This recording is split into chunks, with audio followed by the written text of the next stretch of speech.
सलमान, शाहरुख, अक्षय, अजय देवगण ह्या सगळ्याच बड्या कलाकारांनी मराठी प्रेक्षकांना खुश करण्यासाठी खूप मेहनत घेतली आहे. म्हणजे चला हवा येऊ द्यामध्ये उपस्थिती असेल, मराठी चित्रपटांची निर्मिती असेल, मराठी चित्रपटात एक छोटीशी भूमिका असेल, परंतु या सगळ्यांना शह दिलाय तो एकट्या प्रियांका चोप्राने. अर्थात तिचा व्हेंटिलेटर हा चित्रपट. उत्तम निर्माती म्हणजे काय ते आपल्याला इथे पाहायला मिळालं. प्रियांकाचा हा पहिला मराठी चित्रपट ज्यात तिने 116 मराठी कलाकारांना घेणे, आशुतोष गोवारीकरांना इतक्या वर्षांनी पुन्हा एकदा ऍक्टिंग करायला लावणे, त्यात स्वतःचा एक स्पेशल अपीअरन्स ठेवणे, अगदी कॉन्टिकोच्या बिझी शेड्यूल मधून मराठीमध्ये दिवाळीच्या शुभेच्छांचा व्हिडिओ पाठवणे, हे सगळं ती अगदी नेटानी करत होती. परंतु आता मात्र तिने एक सरप्राईज पॅकेज दिलंय, ते म्हणजे तिने मराठीत गाणं गायलंय.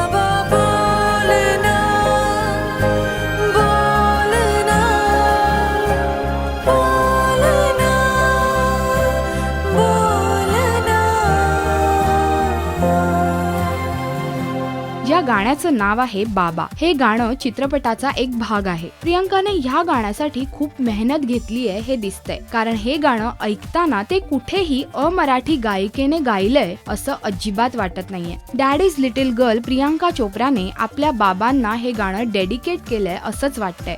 प्रियांकाने आपल्या बाबांसाठीचं गाणं चक्क मराठीत गायलं, ह्यापेक्षा मोठी गोष्ट काय असू शकेल? प्रियांकाचं हे गाणं तुम्हाला कसं वाटलं आम्हाला नक्की कळवा या व्हिडिओच्या कमेंट सेक्शन मध्ये. नमस्कार, मी Shruti Marathe. Please subscribe to Rajshri Marathi.